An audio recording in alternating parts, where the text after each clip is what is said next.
Estamos con nuestra última clase. Es increíble cómo pasa el tiempo.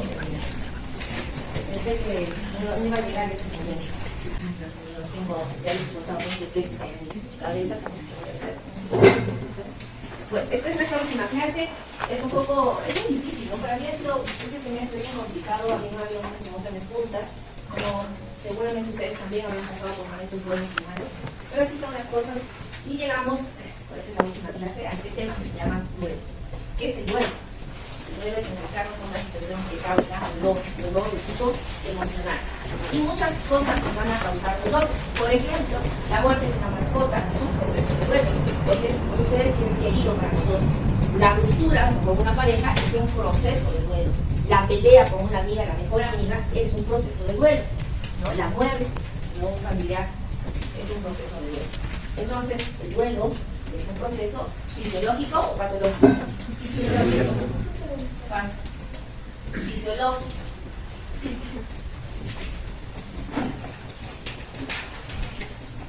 Todos vamos a pasar por un proceso de duelo. Nadie se va a liberar de esa situación, aunque pareciera que no nos va a pasar, reciclas en el momento menos esperado. Y no estamos preparados para enfrentar un proceso de duelo. Si nosotros trabajaríamos con el proceso de muerte todo el tiempo, si consideráramos a la muerte como un proceso fisiológico normal, porque en realidad lo es parte de la vida, la muerte es parte de la vida y nos prepararíamos cada día para morir, seríamos mejores seres humanos, ¿o no? Si yo supiera que mañana voy a morir, seguramente empezaría a pedir perdón a todos, ¿no? Oye, perdón, discúlpame, lo siento. Si yo supiera que mañana voy a morir, me pondría a estudiar hoy día todo lo que voy a estudiar todos los años. Si yo supiera que mañana voy a morir, haría muchas cosas, pero nadie sabe cuándo es el día de esta muerte. Por eso que la muerte es algo que generalmente da terror, causa muerte a todos, causa miedo a cualquier ser humano, porque es esa sensación de perder algo que yo amo, que considero que es parte de mí. Sin embargo, también, sobre todo en la adolescencia y parte de la edad adulta, se tiende a romantizar la idea de la muerte. Entonces, la muerte es la solución a los problemas. Ojo, mejor sería que estuviera muerto, porque si yo muero, voy a solucionar los problemas. ¿Qué problemas? Dejo de ser la mala hija, dejo de ser la mala amiga, dejo de ser la persona que genera problemas a mi mamá, dejo de consumir sustancias, dejo de ser conflictivo, y entonces la muerte tiende a romantizarse de tal manera que para muchas personas termina siendo una solución. Pero no es así, jóvenes, porque detrás de cada muerte hay 5 personas que se comprometen con ella, detrás de cada muerte y de cada suicidio. Se muere alguien por iniciativa propia y 5 personas a su alrededor se comprometen emocionalmente. Si se trata de un familiar, por ejemplo, ¿qué pasa? Automáticamente se genera la sensación de muerte, porque me mato yo, me convierto en autor de mi muerte y en el autor probablemente de la muerte de alguien más que está alrededor de mi familia. Entonces la muerte no es una solución para nada y el proceso de duelo de un suicidio es complicado. Vamos a ver la diferencia entre un duelo fisiológico y también un duelo patológico. Yo he estado amigable, ¿qué pasó conmigo?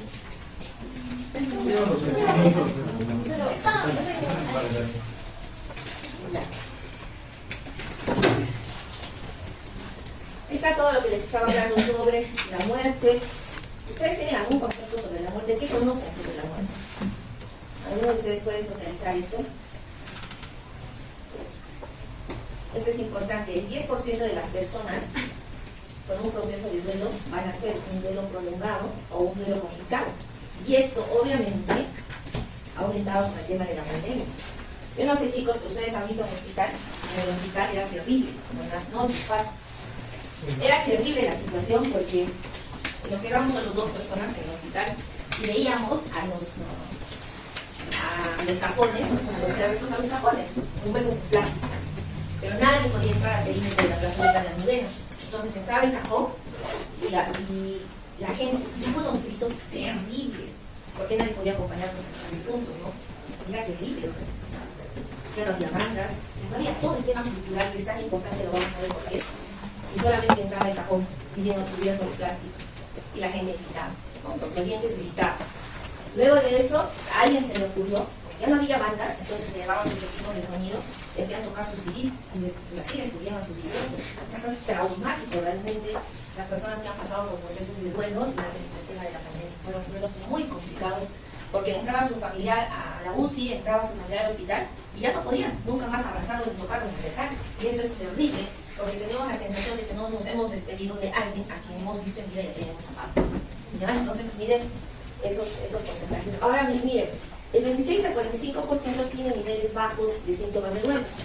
16 a 20% son altos, 30 a 33% moderados, pero disminuyen con el tiempo científico de intervención. Entonces, pregunta al examen, por favor. 7 a 10% hacen un duelo prolongado, con síntomas persistentes relacionados con angustia y deterioro funcional. Y el 10% que tiene niveles bajos inicialmente, más altos 6 meses después de la pérdida. Eso es pregunta al examen. Lean bien, por favor, esa diapositiva. ¿Qué pasa cuando alguien muere? Cuando alguien muere, lo primero que tenemos es esa sensación de incredulidad. No creo, no acepto que alguien se haya muerto, más aún si es una persona cercana a mí. Y eso genera pues una sensación de estar paralizado. O sea, se murió, a ver, le den la noticia de que, qué sé yo, su mamá, su hermano está muerto de la noche a la mañana. Eso genera parálisis emocional. Hay un fuerte sentimiento de anhelo y de tristeza. ¿Por qué? ¿Qué pasa? Una sensación de ansiedad con todo lo que corresponde a los síntomas de ansiedad, taquicardia, dolor de pecho, sudoración, miedo, angustia, desesperación. Hay sentimiento de inseguridad, vacío, de pérdida. Siento que todo está vacío, que he perdido algo que no voy a recuperar, y eso puede llevar a la persona a un sentimiento también de desesperación. Hay mezcla de muchos sentimientos, desde la ira, la cólera, la rabia. ¿Por qué me pasó esto? ¿Por qué Dios es injusto? La culpa tiene mucho que ver acá, porque se culpa a quién. Me culpo a mí mismo porque no estuve allí presente, culpo al entorno, a los médicos porque no fueron competentes, culpo a Dios porque no, Dios no existe, Dios tiene la culpa de que mi familiar haya fallecido. ¿No? Entonces, luego viene el alivio. Pero también mientras va surgiendo el alivio, va surgiendo esa sensación de culpa nuevamente, de por qué me siento feliz, por qué sonrío si alguien ha muerto. Eso tiene que ver con la resiliencia, también es importante. Pensamientos e imágenes insistentes centrados en el difunto. Ustedes han escuchado cuando muere alguien que hay un silencio sepulcral y de pronto dice, anoche ha venido a despedirse. ¿Ustedes que creen que existe esa sensación? Bueno, puede hacer un movimiento de energía, ¿no? Pero también esa necesidad de querer sentir, de querer el contacto con esa persona que no está, hace que yo, mi sistema, mis 5 sentidos estén hipervigilantes y sienta esas cosas, porque es mi necesidad de sentir algo, cualquier cosa, pero de estar en contacto con esa persona. Entonces ahí vienen todas esas experiencias entonces paranormales que están alrededor, que giran alrededor de la persona que ha fallecido. Es que anoche ha venido, he sentido sus pasos, he sentido su olor, he escuchado su voz, lo he visto, todas esas experiencias. Y en algunos casos hay pérdida de interés en la vida. Imagínense nada más que alguien venga y les diga en este momento, ¿sabes qué? Tu mamá falleció. Entonces todo se viene abajo. Tu papá muerto, se viene abajo en nuestro mundo. Y hay pues la sensación de que ya nada me importa, nada me interesa. Ojo, chicos, que también aquí están los duelos prolongados. Por ejemplo, tengo una paciente que tiene un TLP, una persona altamente sensible, con todo un sistema de inestabilidad emocional, y le dicen de pronto que ha fallecido el enamorado. Imagínense la pena, ¿no? La no aceptación. Entonces, ¿qué hace? Es una persona con una gran inestabilidad, va a querer morirse junto con el ser querido, ¿no? ¿Ya? Entonces, miren esos criterios, esos síntomas que se presentan en el proceso de duelo. Tenemos que hacer una diferencia entre un duelo agudo, fisiológico, pregunta de examen, y un duelo patológico, complicado, prolongado. Sinónimos, por favor: duelo agudo o fisiológico versus duelo prolongado, complicado o patológico. Son sinónimos. Por favor, no se olviden que son sinónimos. ¿Cuál es la diferencia? El tiempo, señores, el tiempo. Para el CIE-10 son 6 a 8 meses. Sin embargo, para los codificadores son 6 a 12 meses. En los niños, 6 meses ya podemos hablar de un proceso de duelo.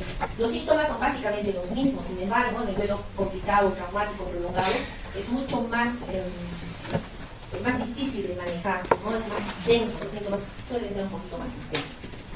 Listo. Aquí está. Tenemos, para ir a un duelo integrado, ustedes preguntan el examen, por favor. Hablo de un proceso de duelo agudo, pero hay un proceso de adaptación a un duelo integrado. La idea es que una persona pase de un proceso de duelo agudo a un proceso de duelo integrado. En el proceso de duelo agudo todos lo que hemos visto, ¿no? La incredulidad, la sensación de ansiedad y de tristeza, la sensación de vacío, de pérdida, otros sentimientos, pensamientos intrusivos, pensamientos altamente intrusivos, de que ¿por qué me pasó aquí? Es esa duda, ¿no? Entre aceptar y no aceptar que la persona que yo quiero no esté, y el aislamiento. Entonces, en un proceso de adaptación, estos se va acercando con el tiempo. La persona va entendiendo de que pues va a tener que pasar, aunque haya dolor, pero sí se va a adaptar a un proceso que sea integrado, donde la realidad y la muerte van a ser asimilados de una manera más adecuada por la persona, ¿no? Por ejemplo, los pensamientos y las memorias no son desagradables. Normalmente, cuando uno está en proceso de duelo, no es que no quiera ver. Son dos cosas: o no quiero recordar nada, o no ver nada que me recuerde a la persona que quiero, o simplemente todo el tiempo me ando perturbando por la idea de esa persona. O sea, todo el tiempo estoy pensando, recordando, y eso es un tanto morboso. O a veces pregunta el examen. Todo el tiempo las personas están pensando: es que así comía, es que así se vestía, es que se acercaba a mí. Si se dan cuenta, los seres humanos somos las únicas personas que nos volvemos altos cuando morimos. ¿Sí o no? Porque el más malo, cuando uno se muere, era bonito, era así, tú somos una aureola ahí de santos cuando nos pasamos con la muerte. Entonces, hay esos sentimientos que son encontrados. O evitamos todo, o si no, nos perturbamos pensando en lo mismo. ¿Ya? Pero vamos de un proceso de duelo agudo a un proceso de duelo integrado. Desde ya la aceptación va a surgir de alguna manera. ¿Qué nos ayuda? ¿Cómo se logra un duelo integrado? Entonces, ¿ustedes han visto las mesas que se hacen para los difuntos? ¿Han visto o no? Y algunos dicen, porque en todas las culturas hay mesas para difuntos, pero algunas personas que agarran y dicen: ay, mira estos, ¿qué escuchó una vez? Estos atrasados, tercermundistas, mira las cosas que hacen, cómo le pueden poner comida al muerto, un montón de cosas, ¿no? Pero seguramente ustedes habrán visto los rituales que se hacen cuando muere una persona.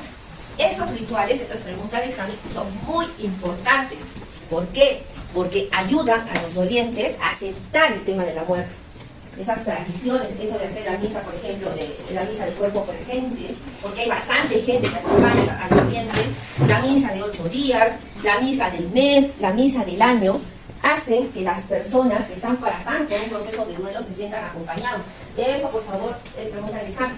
Entonces, esos rituales a los que ustedes rechazan, llaman tercermundistas, culturales, etcétera, etcétera, son muy importantes porque permiten que la persona evolucione de un duelo agudo a un duelo integral.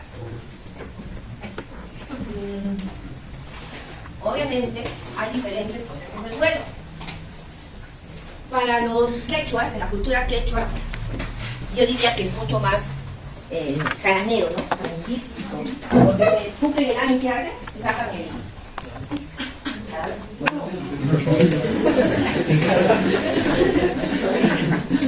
¿Qué pasa? Se quitan el luto, ¿no? Se quitan el luto, pero se quitan el luto con una fiesta.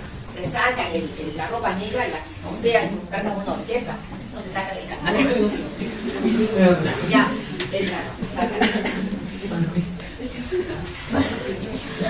ya, para los aymaras, esto también es fuerte, ¿no? Los aymaras hacen lo mismo, pero ya se lavan la ropa, mueven los muebles, dicen que ya al año ya pues, la persona ya tiene que ir a donde tiene que ir. Ustedes habrán visto los rituales en Todos Santos, hacen panecitos con escaleras, con imágenes del cielo, todo eso tiene un significado. Que de repente para ustedes no es importante, pero sí es importante para los dolientes, porque se sienten acompañados. ¿Ya? Esta reconocida pregunta se empodera las expresiones comunitarias del dolor, protege a los sobrevivientes del aislamiento y la lucha de vida. Entonces, esto nos asegura que el proceso de duelo sea integrado. Pero, ¿qué pasa cuando ese proceso de duelo agudo se va a un duelo complicado? O sea, un duelo complicado en que la persona quiere pensar en el difunto, acomodar el lugar, quiere pensar en esa persona. Hay un dolor emocional muy intenso, ¿no? Por ejemplo, esas reacciones de dolor exceden a los patrones normales de conducta y de comportamiento. Entonces es más de lo que normalmente conocemos. Entonces son personas que están pues más que de luto, ¿no? Están ojerosos, no comen, no duermen. Ya ahí la muerte tiene un significado y una connotación catastrófica. ¿Y qué obstaculiza? Ese proceso de adaptación, estos pensamientos disfuncionales. Por ejemplo, mejor hubiera sido que yo también me muera, ya nada tiene sentido, ¿no?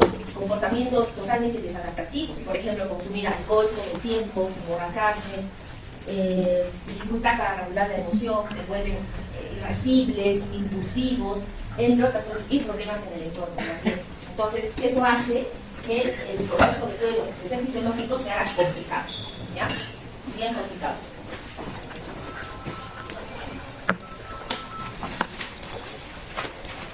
Entonces, ahí están las características de un duelo prolongado.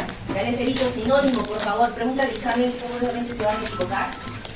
Sinónimos de duelo prolongado, ¿cuáles son? Patológico, traumático, ¿qué más? Complicado. Denme un minuto.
Entonces, trastorno de duelo prolongado, duelo complicado, ¿qué más? Traumático o patológico. Dice, angustia mental derivada y persistente del sueño interno. Entonces, seguramente han ido alguna vez a un velorio, han ido a un entierro, han ido. No todos reaccionan de la misma manera. Entonces, hay personas que realmente presentan un grado de angustia terrible, que son inconsolables. factores que pueden contribuir a las reacciones de duelo prolongado. Por ejemplo, pensamientos de mala adaptación a la culpa. ¿Culpa de qué? No estuve allí en su último momento, no lo acudí cuando debería de acudirlo. Aquellos que son contestones con sus mamás, por ejemplo, yo le contesté cuando me acuerdo, empiezan a acordarse de todo lo malo que he hecho, ¿no? Y conductas de evitación. Entonces empiezan a evitar todo lo que tenga que ver con el fallecido. Todo, absolutamente todo. Si pasaba por ahí, yo no quiero pasar. Si estaba sentado, tampoco quiero estar en ese lugar porque estaba ahí sentado, ¿no? Incapacidad para manejar las emociones dolorosas. No pueden manejarlo, se ponen a llorar, dejan de comer. Hay mayor riesgo de mortalidad por todas las causas. El riesgo elevado de cáncer y hipertensión arterial, por ejemplo. No, mayor riesgo de ideas crónicas suicidas. O sea, es todo un componente que tiene que ver con un proceso de duelo patológico. Ahora, hay algo también que es importante. No es lo mismo enfrentar un proceso de duelo esperado. Por ejemplo, si alguien tiene una enfermedad terminal, sé que va a morir. De alguna manera me estoy preparando. Pero si de pronto muere en un accidente, o sea, la reacción también no va a ser la misma. Factores de riesgo, pregunta al examen, sexo femenino, todo lo malo nos atribuyen al examen. Y no saben que somos más fuertes porque en realidad podemos enfrentar mejor las cosas. Edad avanzada, bajo nivel socioeconómico, ¿por qué?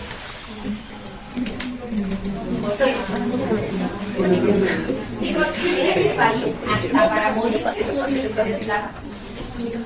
¿Sí o no? Porque si te mueres ahora y no tienes un centavo, el cajón te cuesta 1.500, la sala de elevación de 3.000, la capilla de 2.000. ¿Cuánto vamos? O sea que para morirte necesitas 8.000. ¿Alguien tiene 8.000 soles ahorita? Ya, y los ponches, y las misas, y las flores. O sea, no piensen en morirse.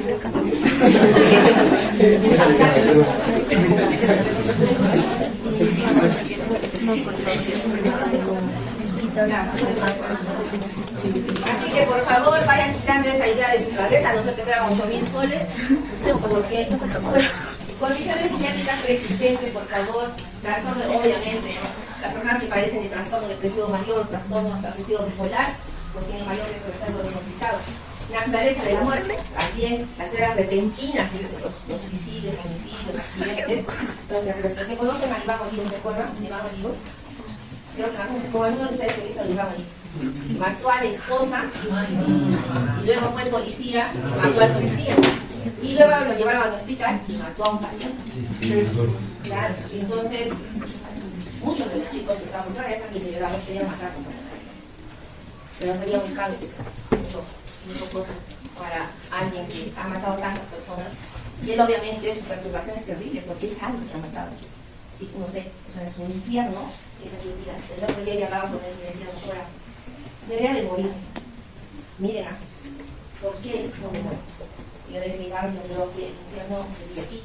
Sí, pero esto es peor que el infierno. Porque no saben lo que yo siento.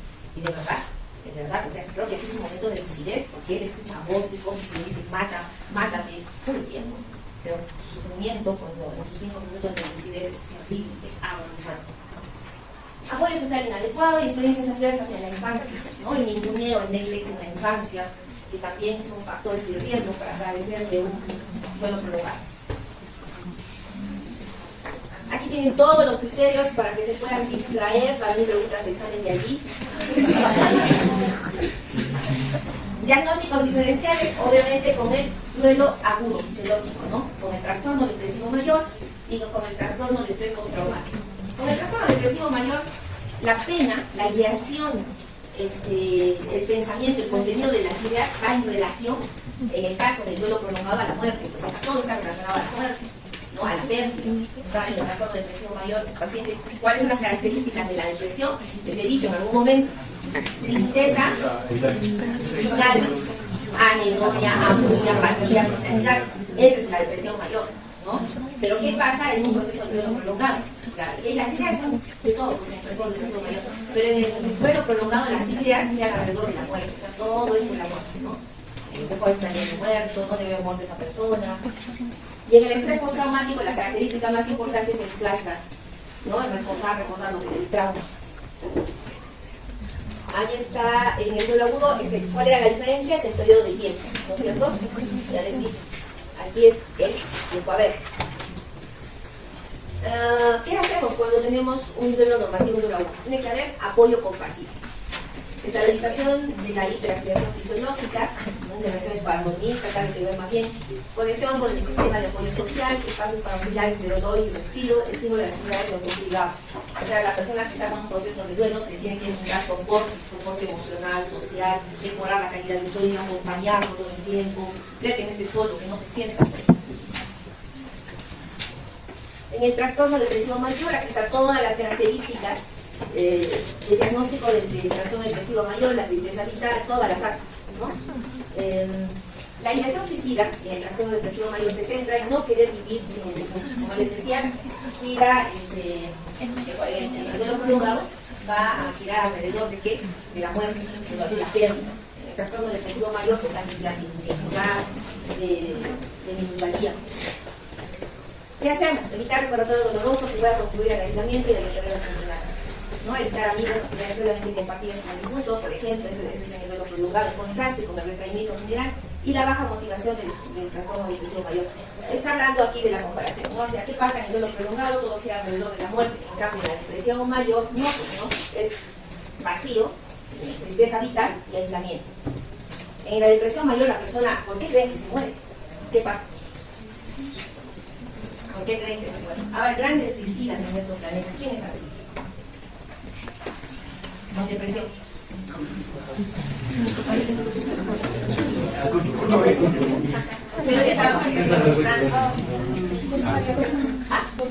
José María Arguedas, claro, la fase depresiva del trastorno afectivo bipolar.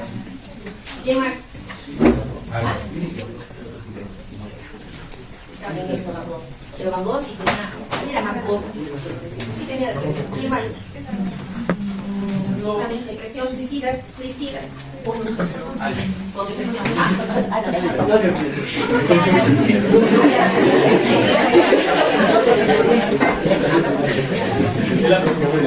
hablen mal de Alan García Pérez delante del doctor Vir. El doctor Vir va a ser su docente. Para mí, personalmente, Alan fresco.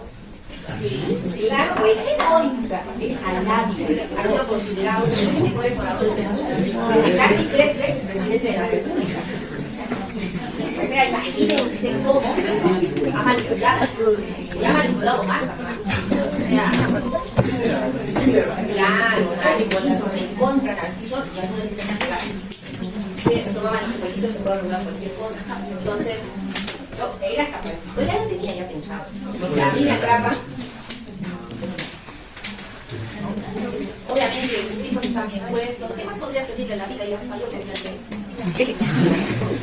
Entonces, es eso porque. Pero así muertes por depresión. Alejandra Pitardo. ¿Ustedes han escuchado a la cocina de su madre? La famosa política argentina. Claro, la también no puede. Entonces, llegar a tal punto que ya no le encuentras gusto a nada. El paciente depresivo es esa persona que dice, ¿cómo estás? Bien, no siente nada, nada, en absoluto. No tiene fuerza para hablar, no tiene fuerza para levantarse. Está tirado en la cama con la mirada perdida. Y solamente ve la muerte, la única solución a su problema. Entonces, muchas veces, ¿por qué? Yo he estado con pacientes depresivos. Yo también he escuchado muchas veces que me decían, doctora, por favor, ya no puedo más. Por favor, ayúdeme, ya no puedo más. Yo tuve una experiencia bien complicada, ya les he contado, ¿no? Mi compañero, mi amigo de psiquiatra, y fue terrible esa experiencia. Bueno, murió con un tema de suicidio, pero también tenía la experiencia con la esposa de un amigo que estaba deprimido, de colega, médico. Y esta chica, pues, todo el mundo sabía que estaba triste, especialista, una chica brillante, realmente brillante, y subió a la ventana así, en el 8º piso. Entonces, chicos, esto, claro, o sea, uno tendría que estar en los zapatos de esas personas para entender cómo se siente, ¿no? Y los procesos de duelo son terribles. Después de un suicidio, el proceso de duelo es realmente complicado, porque además tenemos etiqueta. O sea, no es fácil hablar de suicidio, no es fácil decirle al mundo, oye, sí, mira, mi hermano, mi amigo, mi padre se suicidó. O sea, es una etiqueta social terrible. ¿Por qué? Porque nosotros tenemos esa tendencia a normalizar lo que no se debe normalizar y a patologizar cosas que no deberían. Entonces, son procesos bien complicados y difíciles de manejar. Ahí está, el trastorno de estrés postraumático dice: las características superpuestas pueden incluir pensamientos intensivos de imágenes de la muerte, negación relacionados con la muerte y entumecimiento emocional. ¿Qué pasa? Por ejemplo, hay personas que les cuentan, ¿no?, cómo ha muerto. Ahí está nuestro paciente, lo ha visto a Freddy, que él ha visto que tuvo un estrés postraumático previo, el paciente que estaba en la Almudena, y luego estaba manejando su carro y ve cómo se chocan dos carros y se chocan y sacan a los muertos, ¿no? Y él se queda ahí. Y todo el tiempo, y escucha voces, que dicen las voces: auxilio, auxilio, ¿no? Pero está girando alrededor también del tema de la muerte. Evitación del trastorno del estrés postraumático, de preocupaciones de seguridad o con la reducción de la amenaza potencial, mientras que el trastorno del duelo prolongado está relacionado con evitar recordatorios dolorosos de la pérdida de su permanencia. Entonces, tanto en la depresión mayor y en el trastorno del estrés postraumático, pues tienen características dolorosas, pero en el duelo prolongado gira alrededor, el tema del dolor alrededor de la muerte. Y los flashbacks, los recuerdos, alrededor de la muerte. Comorbilidades: una muestra de 206 personas, 75% se le diagnosticó una afección psiquiátrica comórbida. Es decir, que una persona que tiene duelo prolongado, además tiene un proceso, una enfermedad psiquiátrica. ¿Cuáles son? El trastorno depresivo mayor en el 55%, trastorno de estrés postraumático en el 48%, ansiedad el 62%, siendo el trastorno de ansiedad generalizada el más frecuente, el 18%. Ahí un poco un alto con el tema de la ansiedad, ¿no? Los síntomas del duelo prolongado también se asociaron con una peor calidad de vida y un mayor deterioro funcional. Claro, la persona que está en duelo no tiene ganas de hacer nada. Abuso de sustancias también, abuso de alcohol o sustancia persistente aumenta el riesgo de desarrollar un trastorno del duelo prolongado. Aumenta el tabaquismo en personas con trastorno bipolar y trastorno depresivo mayor. Ayer leí un señor, me sorprendió, la señora seguro, 76 años. Y este señor agarra y me dice, la esposa lo trajo porque me dijo: doctora, yo ya estoy cansada de este viejo. Y le digo viejo en su cara porque dice: yo le he aguantado todo, doctor. Le he aguantado que este ha sido, hace sus palabras, ¿no?, que me ha sacado la vuelta, así me ha tocado la cabeza como un venado. Todo, doctora, le he aguantado todo a este viejo de miércoles. Pero yo no me voy a aguantar sus porquerías. Yo ya le he dicho, doctor. Y encima me amenaza que estoy triste y quiere matarse. Ya, señora, ¿pero por qué la traí? Es que me tiene que escuchar. Señora, a ver, este viejo, ella... lo contar, ya, señora, era bien, sí. Además de un valioso, porque ni siquiera se contentaba con una, traía 2 o 3 mujeres y también le aguantaba. Yo, hasta ahí esta señora, pues onza, ¿no? Pero señora, ¿por qué le aguantaba? Doctor, te voy a decir por qué le aguantaba a este viejo. Por la plata, doctora.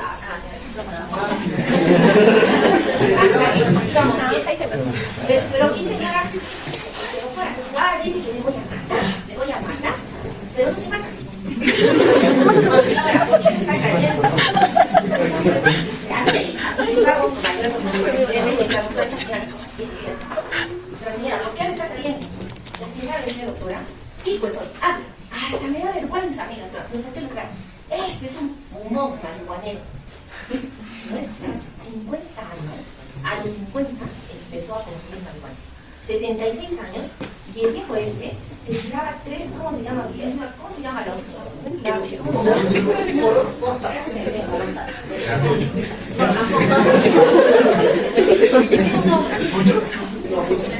Mucho cigarro. Armados, 3 armados. 3 a 5 armados de marihuana por 76 años. Realmente el viejo tenía sus pupilas así cultivó y se reía.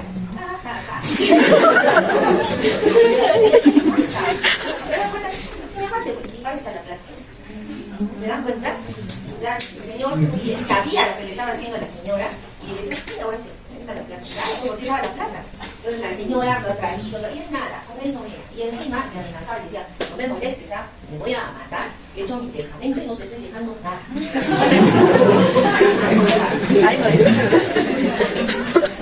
Así todos los pacientes.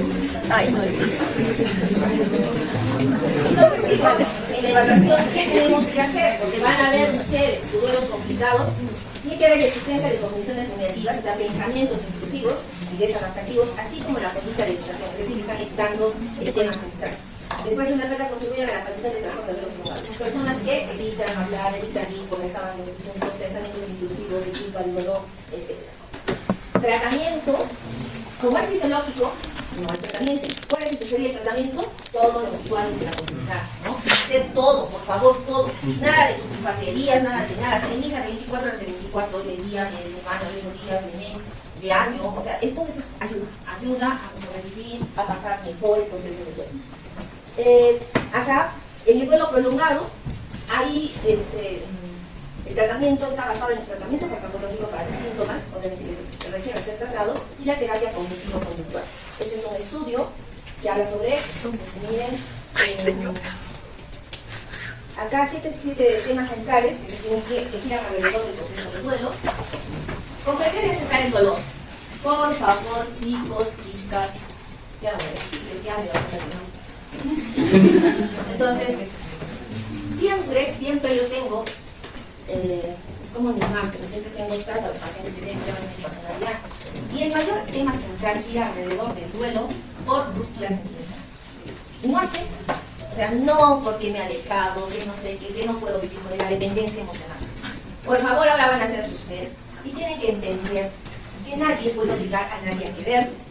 Yo no puedo ir con mi pareja y decir, tienes que querer. No puedo ir y decirle, si tú me dejas mal. No, por favor, no. Cambien de enamorado, de enamorada, si es posible una vez al mes, cambien. Chicos, tienen que experimentar, por favor, ver, analizar. Porque a veces piensan y dicen, ay, no, es que son 7 años con él y me tengo que casar con él porque me suena cochino. Otras, no, es que fue mi primera vez, nada, que yo ni la última ni la tercera. Por favor, manejen bien el tema de la dependencia emocional. No se hacerlo a nada, ni a nadie. Solo hemos nacido, solo nos vamos a morir, ¿ya? Manejar el dolor emocional, ya hemos hablado. Pensar en el futuro no existe, el pasado no existe. Aterricen al presente, por favor. Reconectarse con los demás es muy importante, tener vínculos. Contar la historia de la muerte, por favor. Hablar de muerte, de suicidio, de homicidio, de lo que fuera, no es patológico, ¿no? Uno tiene que hablar de la muerte, porque hay personas que dicen, oye, ¿qué pasaría si me muero? Ay, no, casi te toca una vez, no se habla de la muerte en esta casa. No, hablen de la muerte. La muerte es parte de nosotros mismos. Aprender a vivir con recordatorios, claro, hay que recordar de manera sana a las personas que hemos amado. Tiene que hacer una adecuada conexión con los recuerdos, para recordar. Ojo, recordar no es volver a vivir. Por favor, aquí, ustedes si se van a llevar algo de familia de recordar, no es volver a vivir. Porque si yo revivo circunstancias, me puedo acercar. Recordar es eso, los recuerdos no hacen daño, los recuerdos están allí construyendo. No vayan a romantizar el término. Ay, recordar es volver a vivir. No, señor, no es volver a vivir. Entonces, ese estudio, terapia cognitivo-conductual más antidepresivo, es mucho mejor que con el placebo, mucho mejor que solo con gramolina. Repito, terapia cognitivo-conductual más antidepresivo, silencio, chicos, es mejor que terapia cognitivo-conductual más placebo y mucho mejor que solo gramolina. O sea, la terapia ahí fue un rol importante. Está la terapia cognitivo-conductual y ustedes en grupo 1 van a hablar sobre terapia cognitivo-conductual y aquí es lo que les decía sobre el estudio, que ustedes ya lo van a ver. En el contexto de la pandemia, esto fue terrible, la introducción fue alrededor de ello. Y pregunta al examen, la investigación neurobiológica del trastorno del duelo prolongado utilizando las imágenes de resonancia magnética, que dice, evidencia disponible sugiere diferencias neuronales, mayor activación en el núcleo accumbens, lo que sugiere una mayor activación de recompensa asociada con el fallecido que puede impedir el ajuste de la pena. ¿Qué significa? Esa es pregunta al examen. ¿Qué pasa? Nosotros, ustedes somos muy morbosos. Ustedes ya les he contado, ¿no? Cuando están chismeando, ¿qué? Pero cuéntame otra vez. Van al otro lado, te cuento. En rojo, eso pasa. Es recordar esa forma perniciosa que tenemos, mórbida de querer repetir las cosas, hace que tengamos cierta sensación placentera. Entonces, ¿qué pasa? La accumbens se activa cuando recuerdo al fallecido. Y como lo recuerdo, se activa y siento esa sensación placentera. O sea, se me activa el accumbens, por lo tanto no quiero olvidar qué hago que se atormentan. ¿Entiende cómo funciona? Entonces, pregunta al examen, por favor. Trastorno de la respuesta al estrés que puede tener complicaciones para la activación inmunitaria y la respuesta del cortisol. Que este estudio que dice de que los niveles de cortisol en las personas que tienen duelo prolongado están por debajo de lo que uno espera que esté en la mañana. O sea, los niveles de cortisol están abajo. ¿Ya? Entonces, esa es la explicación neurobiológica. Conclusiones: el duelo es una respuesta natural a la pérdida de un ser querido. Es natural. No lo vamos a poder evitar, todos vamos a pasar por eso. Y solo un conjunto de personas desarrollan una condición de duelo prolongado. Es un grupo de personas.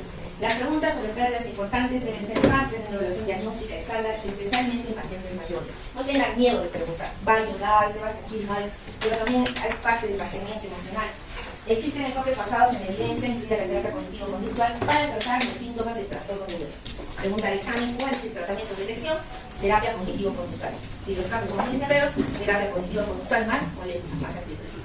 Se debe estudiar el impacto de la pandemia de COVID-19 en los síntomas relacionados con duelo debido a las pérdidas inesperadas y repentinas, así como la incapacidad para realizar los rituales típicos de duelo.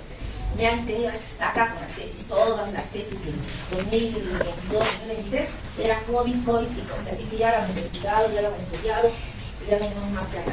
Tipos de duelo: el anticipatorio, por favor revisa el examen, es cuando yo sé que mi familiar va a morir, está estaba muriendo en la crónica y de alguna manera estoy esperando el deceso. Complicado, lo que hemos visto, acumulativo, es una cosa de mis hijos, mi mamá, mi papá, mi tía, mi sobrino, de las 5 personas en 2 años.